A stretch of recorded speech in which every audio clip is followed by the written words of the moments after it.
Hi అండి, నమస్తే. Welcome to cook with Manju.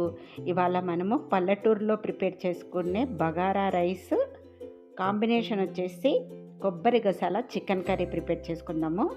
చాలా అంటే చాలా కమ్మగా ఉంటుందండి, సూపర్గా ఉంటుంది. ఎలా ప్రిపేర్ చేయాలో ఇప్పుడు మనం వీడియోలోకి వెళ్ళి చూసేద్దాము. ఇక్కడ 1/2 కేజీ చికెన్ నీట్గా కడుక్కొని తీసుకున్నాను.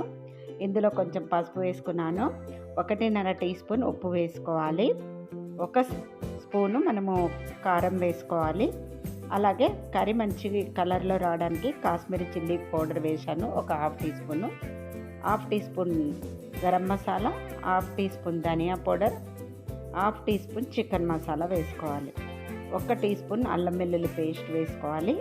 ఇందులో ఒక 2-3 స్పూన్ల వరకు ఆయిల్ వేసుకోవాలి. ఆయిల్ వేసేసుకొని ఈ ఉప్పు కారము అంతా కూడా చికెన్కు పట్టేటట్టు మంచిగా కలుపుకోవాలి. మూత పెట్టేసుకొని 1/2 అవర్ పక్కన పెట్టేసుకుందాం. ఇక్కడ బాస్మతి రైస్ వచ్చేసి నేను దావత్ వాడుతున్నాను. అలాగే ఇక్కడ నేనైతే 1/2 కేజీ రైస్ తీసుకున్నాను. 1/2 కేజీ రైస్ వచ్చేసి ఇలా 3 గ్లాసుల దాకా వచ్చిందనమాట. ఇప్పుడు ఇలా ఈ రైస్ తీసుకున్నాం కదా, ఇందులోకి వాటర్ వేసుకొని నీట్గా కడుక్కోవాలి. కడుక్కునేటప్పుడు రైస్ విరగకుండా కడుక్కోవాలి. తర్వాత వాటర్ వేసుకొని ఒక 1/2 అవర్ నానబెట్టేసుకోండి. ఇప్పుడు పాన్ పెట్టేసుకొని ఒక 2 స్పూన్ల వరకు గసగసాలు వేసుకొని వేపుకోవాలి. అలాగే 1/2 ఎండు కొబ్బరి తీసుకొని ఇలా స్టవ్ పైన కాల్చుకోవాలి. తర్వాత మళ్ళీ పాన్ పెట్టేసుకొని ధనియాలు, ఒక 2 ఇలాచి, 2 లవంగా, కొంచెం దాల్చిన చెక్క వేసుకొని ఫ్రై చేసుకోవాలి. ఇప్పుడు ఎండు కొబ్బరి మనం కాల్చుకున్నాం కదా, అది ముక్కలు చేసి మిక్సీ జార్లో వేసాను. అలాగే ధనియాలు వేసాను. ఇందులోనే మనం గసగసాలు కూడా వేసుకొని కొంచెం ఉప్పు వేసుకొని మిక్సీ పట్టుకోవాలి. ఇలా ఉప్పు మంచిగా మిక్స్ అవ్వడానికి వేసామన్నమాట. ఇప్పుడు పాన్ పెట్టేసుకొని మళ్ళీ ఆయిల్ వేసుకొని ఒక 2 ఇలాచి, 2 లవంగా, కొంచెం దాల్చిన చెక్క వేసుకొని ఒక 2-3 పచ్చిమిర్చిని కూడా మధ్యలో కట్ చేసుకొని వేసుకొని ఆ తర్వాత ఉల్లిపాయలు వేసుకొని ఉల్లిపాయలు బ్రౌన్ కలర్ అయినాక 1 టీ స్పూన్ అల్లం వెల్లుల్లి పేస్ట్ వేసుకొని వేపుకోవాలి. ఆ తర్వాత మనం మసాలా పట్టించిన చికెన్ అంతా కూడా ఇందులో వేసేసుకోవాలి. వేసుకున్న తర్వాత ఈ చికెన్ అంతా మంచిగా కలుపుకోవాలి. చికెన్లో ముందు నీరు అనేది ఊరుతుంది. ఆ నీరంతా ఇంకిపోయి ఆయిల్ పైకి తేలేంత వరకు మూత పెట్టేసుకొని ఒక 2 నిమిషాలు కుక్ చేసుకోండి. ఒక 2 నిమిషాల తర్వాత చూపిస్తున్నాను చూడండి. ఇలా ఆయిల్ అనేది పైకి వస్తుందన్నమాట. మళ్ళీ ఒకసారి ఇలా కలిపేసుకోండి.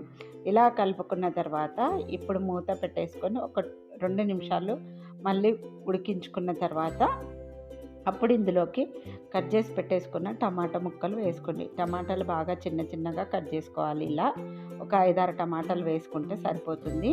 ఇప్పుడు ఈ టమాటాలు కొంచెం ఉడికినాక ఇందులోకి 1 కప్పు దాకా వాటర్ వేసుకోవాలి. వాటర్ వేసేసుకొని మంచిగా కలుపుకొని మూత పెట్టేసుకొని ఒక 5 నిమిషాలు ఉడికించుకోండి. చికెన్ త్వరగానే ఉడికిపోతుంది. 5 నిమిషాల తర్వాత మనకు చికెన్ ఇలా ఉడికిపోయింది. ఈ విధంగా ఉడికితే సరిపోతుంది.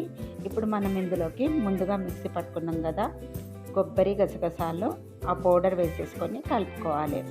కలుపుకొని మూత పెట్టేసుకొని మళ్ళీ మనం ఒక 2 నిమిషాల దాకా ఉడికించుకోవాలి. ఇక్కడ చూసారు కదా, ఈ విధంగా ఉడకాలన్నమాట. ఇప్పుడు మనకు రెడీ అయిపోయింది. ఇందులోకి మనం కొంచెం కొత్తిమీర వేసుకుందాము. అలాగే కొంచెము చికెన్ మసాలా కూడా వేసుకొని కలుపుకుందాము. మనం మసాలా వేసినాం కదండి, లాస్ట్లో జస్ట్ ఒక 5 సెకండ్స్ అలా మూత పెట్టి దించేసుకుంటే కూర రెడీ అయిపోతుంది. బగారా రైస్కు గిన్నె పెట్టేసుకొని ఆయిల్ వేసుకున్నాను. అలాగే 1 స్పూన్ నెయ్యి వేసుకున్నాను. ఇందులో దాల్చిన చెక్క, అలాగే లవంగాలు, నెక్స్ట్ ఒక మరాఠీ మొగ్గ వేసుకోవాలి, 2 ఇలాచీ వేసుకోవాలి. తర్వాత స్టార్ పువ్వు 1 వేసుకోండి. అలాగే బిర్యానీ పువ్వు కూడా వేసుకోవాలి. తర్వాత బే లీఫ్, బిర్యానీ ఆకు వేసుకోవాలి. ఈ మసాలాలన్నీ నూనెలో కొంచెం వేగినాక ఒక 3-4 పచ్చిమిర్చి మధ్యలో కట్ చేసుకొని వేసుకోండి.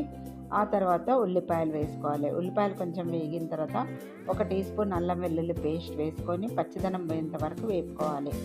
ఇలా వేగిన తర్వాత ఇందులోకి కొత్తిమీర వేసుకోవాలి. అలాగే పుదీనా కూడా వేసుకోవాలి. పుదీనా కంపల్సరీగా వేసుకోవాలి. ఇలా కొంచెం వేగిన తర్వాత ఇందులోకి ఒక 6 గ్లాసుల దాకా వాటర్ వేసుకోవాలి. 3 గ్లాసుల రైస్ తీసుకున్నాం కదా, 6 గ్లాసుల వాటర్ వేసుకోవాలి. అలాగే ఒక 2 స్పూన్ల ఉప్పు కూడా వేసాను. ఈ వాటర్ బాగా ఇలా మరుగుతూ ఉన్నప్పుడు మనం ఇందులోకి రైస్ వేసేసుకోవాలి. నానబెట్టేసుకున్నాం కదా బాస్మతి రైస్, రైస్ మాత్రమే వేసుకోవాలి.